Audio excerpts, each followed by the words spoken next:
ഇസ്ലാമിന് രാഷ്ട്രീയ കാഴ്ചപ്പാടുണ്ട്, ഇസ്ലാമിൽ രാഷ്ട്രീയമുണ്ട് ഇല്ലാന്ന് ആരാ പറയുന്നത്? കൃത്യമായ കാഴ്ചപ്പാട് ഇസ്ലാമിനുണ്ട്. എന്തിനേറെ കുറെ വർഷങ്ങൾക്ക് മുമ്പ് പോലും പള്ളികളിൽ നിന്ന് കൃത്യമായി നിർദ്ദേശം കൊടുത്തിരുന്നു, ആർക്ക് വോട്ട് ചെയ്യണം, ആരെ തെരഞ്ഞെടുക്കണം, തങ്ങളുടെ ഭരണാധികാരികൾ ആരാകണം. ഈ ഗുരുവായൂരുമായി ബന്ധപ്പെട്ടൊക്കെ ഇലക്ഷന്റെ ഭാഗത്ത് എന്തൊക്കെ പ്രശ്നങ്ങൾ നടന്നു ഇലക്ഷനുമായി ബന്ധപ്പെട്ടിട്ട്. അവിടെയും പോയി ഭിന്നിപ്പുണ്ടാക്കുകയല്ലേ? നിങ്ങൾ ചിന്തിച്ചു നോക്ക്. അവിടെ ഇത്രയും നാൾ മുസ്ലിം MLA-മാരുണ്ടായിട്ട് എന്ത് കുഴപ്പമാണ് ഗുരുവായൂർ ക്ഷേത്രത്തിന് സംഭവിച്ചത്? എത്രമേൽ കൃത്യമായിട്ട് അവിടെ കാര്യങ്ങൾ നടക്കുന്നുണ്ട്. അവിടെയും പോയി ജനങ്ങൾക്കിടയിൽ ഒരു ഭിന്നത ഉണ്ടാക്കി കൊടുക്കുക. ഇപ്പൊ തമിഴ്നാട്ടിലെ തിരുപ്പറംകുണ്ട്രം എത്രമേൽ കൃത്യമായി മുരുകന്റെ അമ്പലത്തിലേക്ക് പോകുന്നവർ അവിടെ പോയി ആരാധന നടത്തിയിരുന്നു, അവിടെ മഹാനെ സിയാറത്ത് ചെയ്യാൻ പോകുന്നവർ അങ്ങനെ പോയിരുന്നു. ആർക്കും ഒരു പ്രശ്നം ഉണ്ടായിരുന്നില്ല.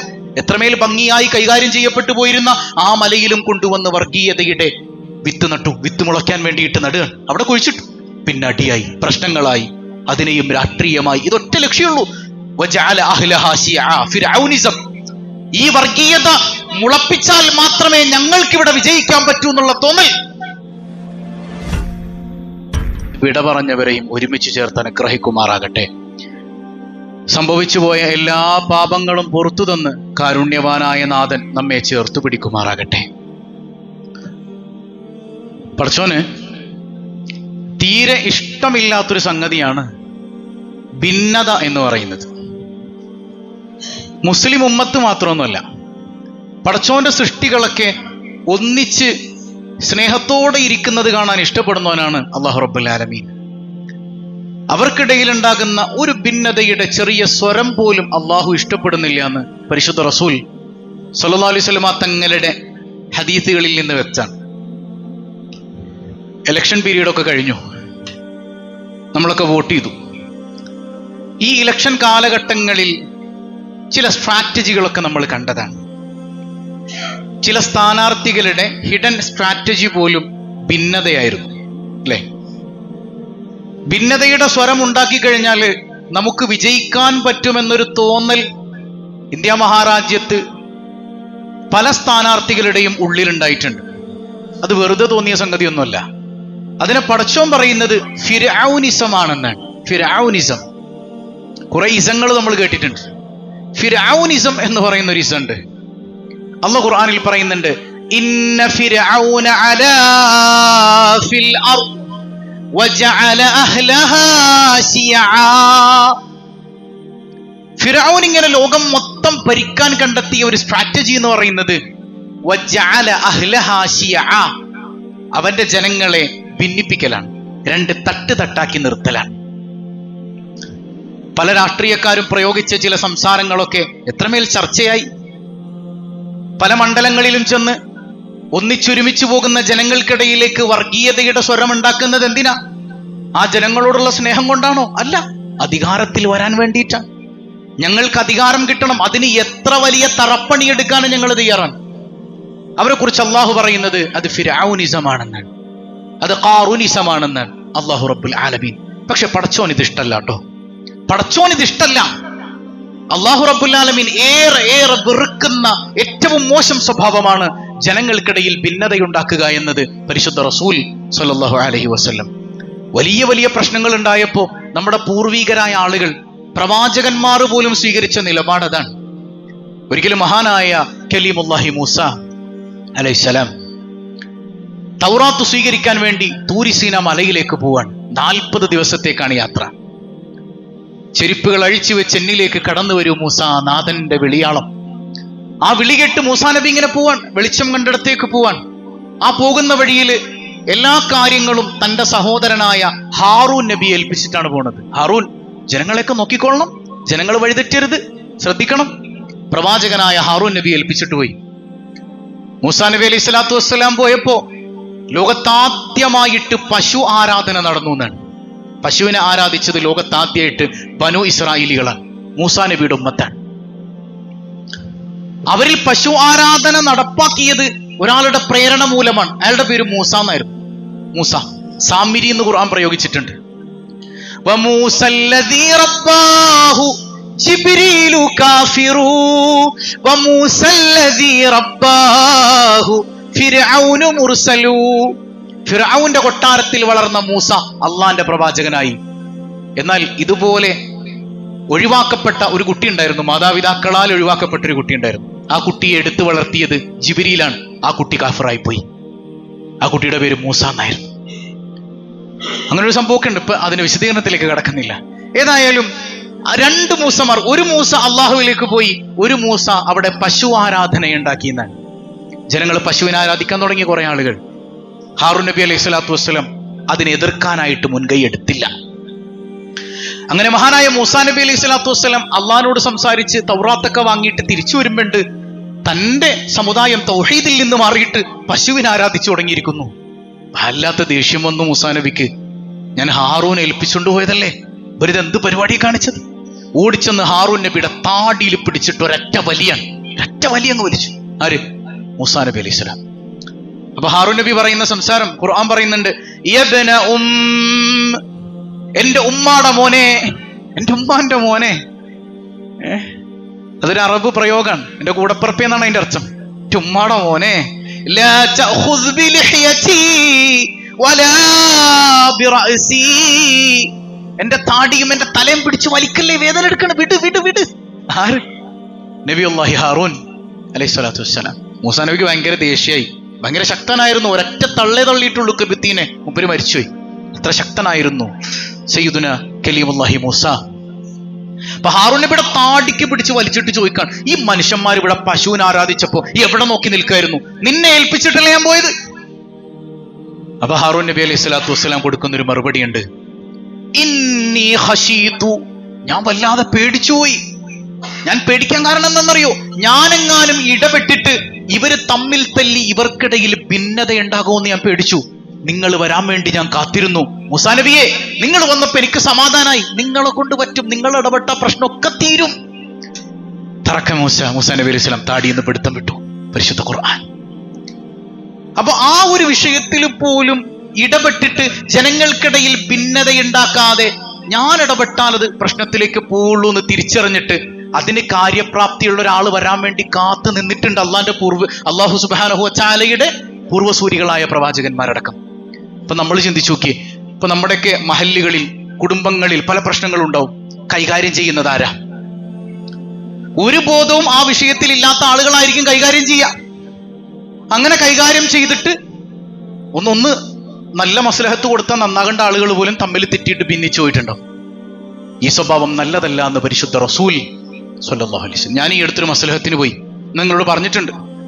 ആ മസ്ലഹത്തിന് അവിടെ ചെല്ലുമ്പോഴത്തേക്ക് നമുക്കൊരു മസ്ലഹത്ത് ചർച്ച വേണ്ടേന്ന് പറയുമ്പോൾ, എന്റെ പൊന്നുസ്താദേ 8-9 മസ്ലഹത്ത് കഴിഞ്ഞ് എന്നിട്ടൊന്നും നിങ്ങൾ ഒന്നിച്ചില്ല. ഞാൻ ചോദിച്ചു, ആരാണ് മസ്ലഹത്തിനിരുന്ന്? ഞങ്ങളൊക്കെ തന്നെ. ആ ഞങ്ങളുടെ ഗുണം അവിടെ സംസാരത്തിൽ നിന്ന് നമുക്ക് മനസ്സിലായിട്ടുണ്ട്. ഇവര് സംസാരിച്ച് എന്ത് ചെയ്തു?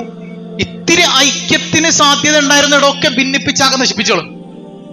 ഇപ്പൊ നമ്മൾ എന്തുകൊണ്ടാണ് മഹല്ലിലേക്ക് ഒരു കുടുംബ പ്രശ്നം ഉണ്ടാകുമ്പോൾ തേടി വരാൻ കാരണം എന്താണ്? ഞങ്ങളെ കൊണ്ടത് പറ്റൂല, അല്ലെങ്കിൽ ഞങ്ങളെ കൊണ്ട് ഇനി നടന്നാൽ തന്നെ കുറച്ചുകൂടെ കാര്യപ്രാപ്തിയുള്ള മഹല്ലിന്റെ നേതൃത്വം അത് കൈകാര്യം ചെയ്യുമ്പോൾ അതിലൊരു ഭംഗി ഉണ്ടാകുമല്ലോ. കഴിവുറ്റവരിലേക്ക് അത് ഏൽപ്പിച്ചു കൊടുക്കുക എന്നുള്ള സ്വഭാവം പൂർവികരുടെയാണ്. എന്തുകൊണ്ടാ? ഞങ്ങൾ ഇടപെട്ട് അവിടെ ഒരു ഭിന്നത ഉണ്ടായാൽ പടച്ചവനോട് കണക്ക് പറയേണ്ടി വരുമല്ലോ എന്നുള്ള പേടിയാണ്. എന്റെ റബ്ബിനോട് കണക്ക് പറയേണ്ടി വരുമല്ലോ. നബിയുല്ലാഹി ഹാറൂൻ അലൈഹി സ്വലാത്തു വസ്സലാം മൂസാ നബിക്ക് വേണ്ടി കാത്തിരുന്നത് പോലെ ആ സ്വഭാവമാണ് അള്ളാഹ്ക്ക് ഇഷ്ടമെന്ന് പരിശുദ്ധ റസൂൽ സ്വല്ലല്ലാഹു അലൈഹി വസല്ലം. ഒരു വേള നബി തങ്ങൾ പറയുന്നുണ്ട്, അല ഉഖ്ബിറുക്കും ബിശിറാരിക്കും, നിങ്ങളിൽ ഏറ്റവും നശിച്ചവർ, ഏറ്റവും ശർറ് പിടിച്ചവർ ആരാന്നറിയോ സ്വഹാബ? ബല യാ റസൂലല്ലാഹ്, അറിയില്ലല്ലോ, അങ്ങ് പറഞ്ഞു തരണം നബിയെ. പറഞ്ഞു തരട്ടെ എന്ന് ചോദിക്കുമ്പോ കൊതിയാണ് സ്വഹാബത്തിന് കേൾക്കാൻ. ഏറ്റവും നശിച്ചവരാരാന്നറിയോ സ്വഹാബ?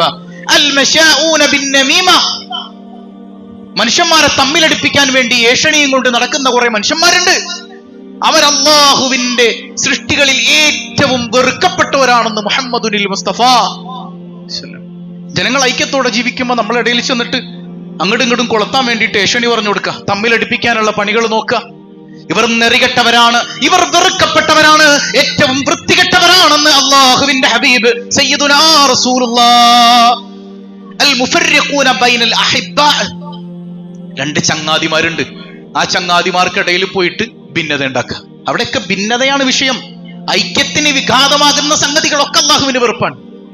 ഐക്യമാകട്ടെ വെറുപ്പാകട്ടെ അള്ളാഹ്ക്ക് വേണ്ടി മാത്രമേ ഉള്ളൂ. നമ്മുടെ കാര്യലാഭത്തിന് വേണ്ടിയാണ് ഇതൊക്കെ നടക്കുന്നത്. അത് അള്ളാഹ്ക്ക് അത്രമേൽ വെറുപ്പാണെന്ന് മുഹമ്മദുർ റസൂലുള്ളാഹ് രണ്ട് കൂട്ടുകാർ അവരെ തമ്മിൽ അടുപ്പിക്കുക. അതിന്റെ ഇടയിൽ ചെന്നിട്ട് എന്തെങ്കിലും ഇട്ടുകൊടുക്കുക. എടാ അവൻ ഇങ്ങനെ ചെയ്തു, ഇവൻ ഇങ്ങനെ ചെയ്തു. ഈ സ്വഭാവം അല്ലാഹുക്ക് അത്രമേൽ വെറുപ്പാണെന്ന് മുഹമ്മദുൽ മുസ്തഫ. നിരപരാധികളെ ദുരാരോപണം കൊണ്ട് തളയ്ക്കാൻ നോക്കുക.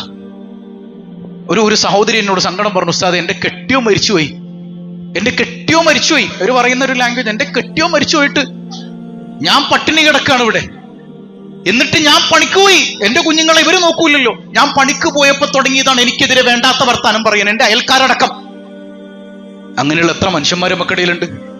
അവളുടെ നിവർത്തികേട് കൊണ്ട് ജോലിക്ക് പോകേണ്ടി വന്നവളല്ലേ അവള്. നിങ്ങളെ കൊണ്ട് പറ്റുമോ നോക്കാനായിട്ട്? ഈ പറ്റാത്ത സംഗതി, നിങ്ങളെ കൊണ്ട് കഴിയാത്തൊരു സംഗതി വരുമ്പോ എന്തിനാണ് ദുരാരോപണങ്ങൾ അവർക്കെതിരെ ഇത് വിടുന്നത്? അല്ലാഹ് അത്രമേൽ അത് വെറുപ്പാണ്. തന്റെ ഒരു അടിമയെ അത്രമേൽ ദുരാരോപണം കൊണ്ട് തളർത്താൻ നോക്കുന്നത് അള്ളാഹുവിനോട് യുദ്ധം ചെയ്യുന്നത് പോലെയാണ്. അള്ളാഹുവിനെതിരെ ദുരാരോപണം നടത്തുന്നത് പോലെയാണ്. ഒരിക്കലും ചെയ്യാൻ പാടില്ല. അവരാണ് ഏറ്റവും വെറുക്കപ്പെട്ടവരെന്ന് മുഹമ്മദുൽ മുസ്തഫ സ്വല്ലല്ലാഹു അലൈഹി വസല്ലം. ഈ മൂന്ന് സംഗതിയിലും ഐക്യത്തിന് വിഘാതമായ വിഷയങ്ങളാണ്. ഇതൊക്കെ അള്ളാഹുവിന് വെറുപ്പാണ്. അതുകൊണ്ട് പടച്ചോൻ ചെയ്ത ഏറ്റവും നല്ല സംഗതിയായിട്ട് ഖുർആൻ പറയുന്നുണ്ട്, വഅല്ലഫ ബൈന ഖുലൂബിഹിം, അവർക്കിടയിൽ അള്ളാഹു ഇണക്കം നൽകിയില്ല നബിയേ. ഇണക്കം, അതിനുവേണ്ടി പരിശ്രമിച്ചവരാണ് മുഹമ്മദുൽ മുസ്തഫ. കാട്ടുവാസികളെ പോലെയായിരുന്നു ശരിക്കും അറബികളില്ലേ, മക്കത്തും മദീനത്തും ഒക്കെ. ആ മനുഷ്യന്മാരെ ഹൃദയത്തിലേക്ക് നൂറ് കടത്തി വിട്ടതാരാ? നൂറുന്നല നൂർ മുഹമ്മദുർ റസൂലുള്ളാഹി സ്വല്ലല്ലാഹു അലൈഹി വസല്ലം. ആ മുത്തുനബി അവരെ പരിവർത്തനം നടത്തി എന്ന് പറയുമ്പോ ആ മനുഷ്യന്മാരെങ്ങനെയായി മാറി? സ്വന്തം ജീവിതം പോലും പകുത്തു നൽകാൻ തയ്യാറായി മുഹാജിറുകൾക്ക്. തൊട്ടടുത്ത, അതായത് തങ്ങളുടെ വീട്ടിലെ കോഴി അടുത്ത വീട്ടിലേക്ക് പറഞ്ഞാൽ അതിനു വേണ്ടിയിട്ട് യുദ്ധം ഉണ്ടാക്കിയിരുന്ന മനുഷ്യന്മാര്, 2 ഭാര്യമാരുണ്ടായിരുന്ന ആളുകൾ പോലും ഒന്നിനൊഴിവാക്കിയിട്ട് അടുത്ത കെട്ടിച്ചു കൊടുത്തു. സ്വന്തം ജീവിതം പോലും പകുത്തു നൽകാൻ തയ്യാറായവർ. അത്രമേൽ വലിയ പരിവർത്തനം ഉണ്ടാക്കിയിട്ടുണ്ട് മുഹമ്മദുർ റസൂലുള്ളാഹ്. അതുകൊണ്ട് ഭിന്നതയല്ല അള്ളാഹുവിന് ഇഷ്ടം. അള്ളാഹുവിന് വേണ്ടത് ഐക്യമാണെന്ന് സയ്യിദുനാ റസൂലുള്ളാഹ്. ഇന്നല്ലാഹ യഅ്മുറുകും അൻ തുഅദ്ദുൽ അമാനാതി ഇലാ അഹ്ലിഹാ. ഇന്നല്ലാഹ യഅ്മുറുകും, അല്ലാഹു നിങ്ങളോട് കൽപ്പിക്കുകയാണ്, അൻ തുഅദ്ദുൽ അമാനാതി ഇലാ അഹ്ലിഹാ. ന്യൂനപക്ഷം നോക്കണ്ട, ഭൂരിപക്ഷം നോക്കണ്ട. ആരാണോ ഈ ഗുണത്തിന്റെ അവകാശികൾ അവർക്ക് തന്നെ നിങ്ങൾ കൊടുക്കണം. ഇസ്ലാമിന്റെ രാഷ്ട്രീയമാണത്. ഇസ്ലാമിന്റെ പൊളിറ്റിക്കൽ വാല്യൂ എന്താണെന്ന് തിരിച്ചറിയണമെങ്കിൽ ഈ ആയത്ത് പഠിക്കണം. പലരും തെറ്റിദ്ധരിച്ചു പോയി. ഞാൻ ഈ വിഷയത്തിൽ നമ്മുടെ ഇലക്ഷനുമായി ബന്ധപ്പെട്ട് സംസാരിച്ചപ്പോ എത്രയോ കമന്റ്സ് ആണ് അതിന്റെ ഇടയിൽ വന്നത്. എത്ര ആളുകൾ ആക്ഷേപിച്ചു. മൊയ്ലിയാര് രാഷ്ട്രീയം പറയാൻ, ഇസ്ലാമിനെ കുറിച്ച് പറഞ്ഞൂടെ, നിസ്കാരത്തെ കുറിച്ച് പറഞ്ഞൂടെ, നോമ്പിനെ കുറിച്ച്. ഇതുള്ളൂ ഇസ്ലാമിൽ നിന്ന് തെറ്റിദ്ധരിച്ചു പോയിട്ടുണ്ട് സാധുക്കൾ. ഇസ്ലാമിന് രാഷ്ട്രീയ കാഴ്ചപ്പാടുണ്ട്, ഇസ്ലാമിൽ രാഷ്ട്രീയമുണ്ട്, ഇല്ലാന്നാരാ പറയുന്നത്? കൃത്യമായ കാഴ്ചപ്പാട് ഇസ്ലാമിനുണ്ട്. എന്തിനേറെ, കുറെ വർഷങ്ങൾക്ക് മുമ്പ് പോലും പള്ളികളിൽ നിന്ന് കൃത്യമായി നിർദ്ദേശം കൊടുത്തിരുന്നു, ആർക്ക് വോട്ട് ചെയ്യണം, ആരെ തെരഞ്ഞെടുക്കണം, തങ്ങളുടെ ഭരണാധികാരികൾ ആരാകണം. അങ്ങനൊരു കാലഘട്ടം ഉണ്ടായിരുന്നു നമുക്ക്. കാരണം അത്രമേൽ ആത്മീയമായി പള്ളിയുമായൊരു ബന്ധം നമുക്കുണ്ടായിരുന്നു. ഇന്ന് പള്ളിയായിട്ട് ബന്ധമുണ്ട് നമുക്ക്. ഇന്ന് നമ്മൾ അള്ളാന്റെ അടിമയേക്കാൾ രാഷ്ട്രീയ അടിമകളായി പോയി എന്നുള്ളതൊരു യാഥാർത്ഥ്യല്ലേ? അല്ലേ? അള്ളാനെ പറഞ്ഞാൽ നമ്മൾ സഹിക്കും, പക്ഷെ നമ്മുടെ നേതാവിനെ പറയാൻ പറ്റൂല. നമ്മുടെ നേതാവിനെ പറയാൻ പറ്റൂല. അള്ളാനേക്കാൾ വലിയ ഭക്തി രാഷ്ട്രീയ നേതാവിനോട്, രാഷ്ട്രീയത്തോട് വന്നുപോയി നമുക്ക്. അവിടെ പിന്നെ ഇസ്ലാമിന് സാധ്യതകളില്ലാത്തവണ്ണം നമ്മുടെ കൽപടഞ്ഞു പോയിട്ടുണ്ട്. അല്ലാതെ ഇസ്ലാമിന് രാഷ്ട്രീയവുമായി ബന്ധമില്ലാത്തതല്ല, കൃത്യമായ നിലപാടുള്ള മതമാണ് അള്ളാന്റെ മതം. ഏത് വിഷയത്തിലാണ് ഇസ്ലാമിന് റോളില്ലാത്തത്? ഒരു മനുഷ്യൻ ബന്ധപ്പെടുന്ന എല്ലായിടങ്ങളിലും ഇസ്ലാമിന് കൃത്യമായ നിർദ്ദേശങ്ങളുണ്ട്, റോളുണ്ട്. ഇസ്ലാമിന്റെ കാഴ്ചപ്പാടാണ് ഇന്നല്ലാഹ യഅ്മുറുകും, അള്ളാഹുവിന്റെ കൽപ്പനയാണ് നബിയെ, നീതി പാലിക്കണം. നീതി പാലിക്കണം ആരോട്? തന്റെ ഭരണീയരായ ആളുകളോട് കൃത്യമായി നീതി പാലിക്കണം. ഈ ആയത്തിറങ്ങാനുണ്ടായ സാഹചര്യമൊക്കെ പലയാവർത്തി നമ്മൾ പറഞ്ഞത്. ഉസ്മാൻ ഇബ്നു തുൽഹ എന്ന് പറയുന്ന മനുഷ്യന്റെ കയ്യിൽ നിന്ന് കഅബാലയത്തിന്റെ താക്കോല് വാങ്ങുമ്പോ കഅബയൊക്കെ വൃത്തിയാക്കി അവിടെ നിസ്കരിച്ച് പുറത്തേക്ക് ഇറങ്ങാണ് പുണ്യനബി സല്ലല്ലാഹു അലൈഹി വസല്ലം. അവിടെ അലിയാരുണ്ട് റളിയല്ലാഹു അൻഹു, ഹംസയുണ്ട് റളിയല്ലാഹു അൻഹു. ഇവരൊക്കെ ഇങ്ങനെ ആ താക്കോലിന് വേണ്ടി കൈനീട്ടുമ്പോ അള്ളാഹുവിന്റെ ആയത്തിറങ്ങാണ്, കൊടുത്തു പോകരുത് നബിയെ, കൊടുക്കരുത്. അവർക്കല്ല അത് കൊടുക്കേണ്ടത്. ന്യൂനപക്ഷത്തിൽപ്പെട്ട അവകാശങ്ങളെല്ലാം ഒരു വേള ഹനിക്കപ്പെടുമോ എന്ന് പേടിച്ചിട്ട് മച്ചിന്റെ മുകളിൽ കയറി ഒളിച്ചു നിൽക്കുന്ന ഒരു മനുഷ്യനുണ്ട്, ഉസ്മാൻ ഇബ്നു തുൽഹ. ന്യൂനപക്ഷത്തെ പരിഗണിക്കണം നബിയെ. ആ മനുഷ്യന്റെ കയ്യിൽ തന്നെ കൊണ്ടുപോയി വെച്ചു കൊടുക്കണം നബിയെ. റസൂലുള്ള ചോദിക്കുന്നുണ്ട്, ഐന ഉസ്മാൻ ഇബ്നു തുൽഹ, എവിടെ ഉസ്മാൻ ഇബ്നു തുൽഹ എവിടെ? ആ മനുഷ്യനെ വിളിച്ചു വരുത്തുമ്പോ പേടിക്കാൻ, എന്നെ കൊല്ലൂ മുഹമ്മദ്, എന്നെ കൊല്ലൂ. അടുത്തേക്ക് ചേർത്ത് നിർത്തിയിട്ട് ആ കയ്യിലേക്ക് കഅബാലയത്തിന്റെ താക്കോല് വെച്ചു കൊടുക്കാൻ. അന്ന് വിശ്വാസിയായിട്ടില്ല ഉസ്മാൻ ഇബ്നു തുൽഹ. ആ സ്വഭാവത്തിന്റെ മുമ്പിൽ മനസ്സങ്ങ് മാറാൻ. അശ്ഹദു അല്ലാ ഇലാഹ ഇല്ലല്ലാഹ് വ അന്നക റസൂലുള്ളാഹ് സ്വല്ലല്ലാഹു അലൈഹി വസല്ലം. ഇതാണ് ഇസ്ലാമിന്റെ രാഷ്ട്രീയം. അവിടെ ഏതൊരു ഭാഗത്തിനാണ്, ഏത് വിഭാഗത്തിനാണോ അർഹതയുള്ളത് അത് തട്ടിയെടുത്തിട്ട് ഞങ്ങൾക്ക് വേണമെന്നൊരു കോൺസെപ്റ്റ് അല്ല ഇസ്ലാമിൻ്റെത്. ന്യൂനപക്ഷങ്ങൾക്കാണെങ്കിൽ ന്യൂനപക്ഷം, ഭൂരിപക്ഷത്തിനാണെങ്കിൽ ഭൂരിപക്ഷം. ആർക്കാണോ അവകാശം അവർക്ക് തന്നെ എത്തിച്ചു കൊടുക്കലാണ് ഇസ്ലാമിന്റെ രാഷ്ട്രീയം. പരിശുദ്ധ റസൂൽ സ്വല്ലല്ലാഹു അലൈഹി വസല്ലം. ഇന്ന് നിങ്ങൾ നോക്ക്, ഈ ഗുരുവായൂരുമായി ബന്ധപ്പെട്ടൊക്കെ ഇലക്ഷന്റെ ഭാഗത്ത് എന്തൊക്കെ പ്രശ്നങ്ങൾ നടന്നു. ഇലക്ഷനുമായി ബന്ധപ്പെട്ടിട്ട് അവിടെയും പോയി ഭിന്നിപ്പുണ്ടാക്കുക. നിങ്ങൾ ചിന്തിച്ചു നോക്ക്, അവിടെ ഇത്രയും നാൾ മുസ്ലിം MLA-മാരുണ്ടായിട്ട് എന്ത് കുഴപ്പമാണ് ഗുരുവായൂർ ക്ഷേത്രത്തിന് സംഭവിച്ചത്. എത്രമേൽ കൃത്യമായിട്ട് അവിടെ കാര്യങ്ങൾ നടക്കുന്നുണ്ട്. അവിടെയും പോയി ജനങ്ങൾക്കിടയിൽ ഒരു ഭിന്നത ഉണ്ടാക്കി കൊടുക്കുക. ഇനിയും ഒരു മുസ്ലിം MLA വന്നു കഴിഞ്ഞാൽ ക്ഷേത്രത്തെ പൊളിച്ചു കളയുമോ എന്ന് തോന്നിപ്പിക്കുന്ന രീതിയിൽ ജനങ്ങൾക്കുള്ളിലേക്ക് ഒരു ഭയമിട്ട് കൊടുക്കുക. നമ്മൾ വിചാരിക്കും ചിലപ്പോൾ കേരളത്തിൽ ഇതൊന്നും നടക്കൂല. നടന്നിട്ടില്ലേ? എങ്ങനെയാണ് ഇവർക്കൊക്കെ MP ഉണ്ടായത്? എങ്ങനെയാണ് അവർക്കൊരു MLA ഉണ്ടായിരുന്നത്? നടക്കൂല എന്ന് നമ്മൾ വിചാരിക്കല്ലേ. ഈ വർഗീയത അത്ര വലിയൊരു വിഷമുള്ള ആയുധാണ്. ഇപ്പൊ തമിഴ്നാട്ടിലെ തിരുപ്പറംകുണ്ട്രം എത്രമേൽ കൃത്യമായി മുരുകന്റെ അമ്പലത്തിലേക്ക് പോകുന്നവർ അവിടെ പോയി ആരാധന നടത്തിയിരുന്നു. അവിടെ മഹാനെ സിയാറത്ത് ചെയ്യാൻ പോകുന്നവർ അങ്ങനെ പോയിരുന്നു. ആർക്കും ഒരു പ്രശ്നം ഉണ്ടായിരുന്നില്ല. എത്രമേൽ ഭംഗിയായി കൈകാര്യം ചെയ്യപ്പെട്ടു പോയിരുന്ന ആ മലയിലും കൊണ്ടുവന്ന് വർഗീയതയുടെ വിത്ത് നട്ടു. വിത്ത് മുളയ്ക്കാൻ വേണ്ടിയിട്ട് നടുകയാണ്. അവിടെ കുഴിച്ചിട്ടു. പിന്നെ അടിയായി, പ്രശ്നങ്ങളായി, അതിനെയും രാഷ്ട്രീയമായി. ഇതൊറ്റ ലക്ഷ്യമുള്ളൂ. വജഅല അഹ്ലഹാ ശിഅ, ഫിർഔനിസം. ഈ വർഗീയത മുളപ്പിച്ചാൽ മാത്രമേ ഞങ്ങൾക്കിവിടെ വിജയിക്കാൻ പറ്റൂ എന്നുള്ള തോന്നൽ. അല്പമെങ്കിലുമൊക്കെ ഭിന്നമായി മാറി നിൽക്കുന്നത് കേരളവും തമിഴ്നാടുമാണെങ്കിൽ അവിടെയും ഞങ്ങൾ നശിപ്പിക്കും. ഞങ്ങളുടെ കയ്യിലേക്ക് അതും കിട്ടണം. അതിനുവേണ്ടി എത്ര നെറികെട്ട പണിക്ക് ഞങ്ങൾ തയ്യാറാണെന്ന്. ഇത് ഫിർഔനിസമാണെന്ന് അല്ലാഹു റബ്ബുൽ ആലമീൻ. ഡോക്ടർ ജവഹർലാൽ നെഹ്റുവിന്റെ ഒരു പാഠമുണ്ട്. അദ്ദേഹം ഇങ്ങനെ പറഞ്ഞു വെക്കുന്നത് കാണാം. If any person raises his hands to strike down another on the ground of religion എന്ന് പറഞ്ഞിട്ട് അദ്ദേഹം പറയുന്നുണ്ട്. മതത്തിന്റെ പേരിലാകട്ടെ അല്ലാതെയാകട്ടെ ന്യൂനപക്ഷങ്ങളോ ഭൂരിപക്ഷങ്ങളോ അവർക്കിടയിൽ ഭിന്നതയുണ്ടാക്കാൻ പുറത്തുള്ളവരോ ഗവൺമെന്റോ ശ്രമിക്കുകയാണെങ്കിൽ എന്റെ മരണം വരെ, എന്റെ അവസാന ശ്വാസം വരെ ഞാൻ പോരാടുമെന്നാണ്. ശരിക്കും നേതാക്കൾ അങ്ങനെയാകണം അല്ലേ? ഇനിയിപ്പോൾ ആരെങ്കിലുമൊക്കെ ജയിച്ചു കഴിഞ്ഞാൽ രാഷ്ട്രീയക്കാരന്റെ സ്വഭാവം അങ്ങനെയാകണം എന്നാണ്. പൂർവികരായ നേതാക്കന്മാർ, ഇന്ത്യയുടെ നേതാക്കന്മാർ പോലും അങ്ങനെയല്ലേ? ഒരു വേള കുത്തബ് മിനാറിന്റെ ഭാഗത്ത് ഉറൂസ് നടത്താൻ തീരുമാനിക്കുന്നുണ്ട് മുസ്ലിംകൾ.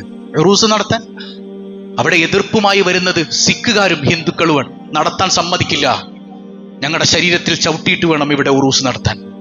അന്ന് കുത്തബ് മിനാറിന്റെ മുമ്പില് ഒരു പന്തല് നാട്ടാണ്. ഒരു മനുഷ്യൻ അവിടെ വന്നിട്ട് പട്ടിണി കിടക്കാൻ, നിരാഹാര സമരം. ഞാനിനി ഇങ്ങനെ കിടന്ന് മരിച്ചാലും സാരല്ല, നിങ്ങൾ തമ്മിലടിക്കാൻ അനുവദിക്കൂല. ആ മനുഷ്യന്റെ കാൽക്കൽ കൊണ്ടുവന്നിട്ട് സിഖുകാരും അതുപോലെ ഹിന്ദുക്കളും ആയുധം വെച്ചിട്ട് പറയുന്നുണ്ട്, ബാപ്പുജി ഞങ്ങളിനി ആയുധവുമായി പോരാടാനില്ലട്ടോ, ഞങ്ങൾ ചായ കൊടുത്ത് സ്വീകരിക്കും ഉറൂസിന് വരുന്ന മുസ്ലിംകളായ ഞങ്ങളുടെ സഹോദരങ്ങളെ. എന്നാലോചിച്ചു, ഇങ്ങനെയുള്ള നേതാക്കന്മാരായിരുന്നു ഇന്ത്യ മഹാരാജ്യത്തെ കൈകാര്യം ചെയ്തിരുന്നത്. ഇന്ന് ഈ തീവ്ര സ്വഭാവമുള്ള ഫിർഔനിസം തലയിൽ കയറിയ ആളുകൾ വരുമ്പോ ഇന്ത്യ മഹാരാജ്യത്ത് വിള്ളലുകൾ വീഴുകയാണ്. ഭരണഘടനയ്ക്ക് വിള്ളലുകൾ വീഴുകയാണ്. അങ്ങനെ നശിച്ചു പോകാൻ അനുവദിക്കില്ല എന്നുള്ള ബോധ്യം ഓരോ ഭാരതീയനും ഹൃദയത്തിൽ കാത്തുവെക്കേണ്ട ഒരു സത്യം തന്നെയാണ്. അള്ളാഹു നമുക്കിടയിൽ ഐക്യം നിലനിർത്തുമാറാകട്ടെ. ഹബീബായ സയ്യിദുനാ റസൂലുള്ളാഹി സ്വല്ലല്ലാഹു അലൈഹി വസല്ലമ തങ്ങൾ തന്നെ സ്വഹാബത്തിനോട് പറയുന്നുണ്ട്, സ്വഹാബ നിങ്ങൾ തളർന്നിരിക്കാണോ? തളരല്ലേ, വാ നമുക്ക് വലിയൊരു ജിഹാദ് ഉണ്ട്.